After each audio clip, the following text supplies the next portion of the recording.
নমস্কার বন্ধুরা, নীতিশ চ্যানেলে আপনাদের সবাইকে স্বাগত।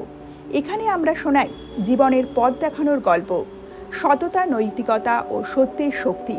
আজকের গল্পে রয়েছে এক সাধারণ মানুষের অসাধারণ শিক্ষা।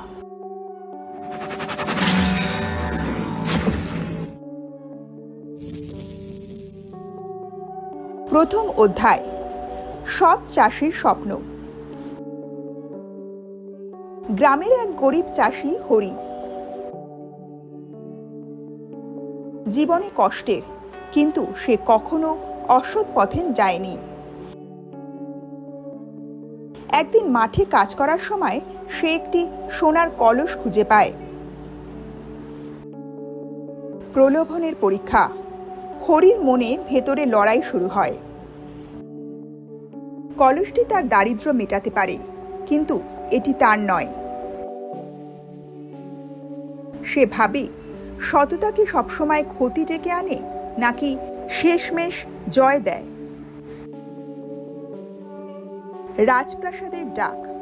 হরি কলসটি রাজাকে ফিরিয়ে দেয়। রাজা অবাক। তিনি জিজ্ঞেস করেন, তুমি কি কিছুই চাও না?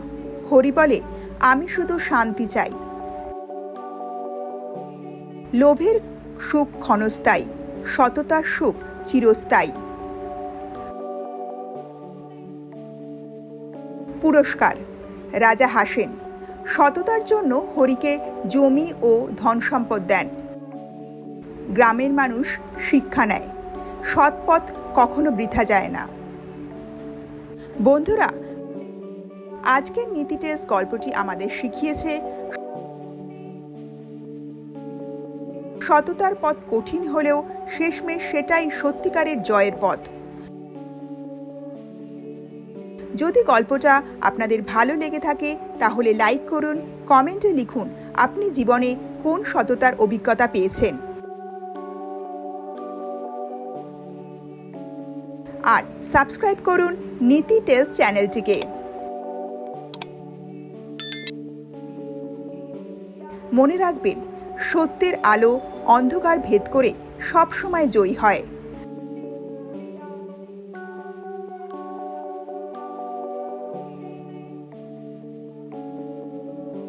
আবার দেখা হবে পরের কোনো গল্পে।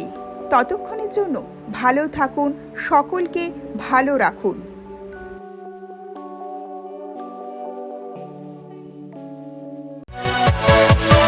Yeah.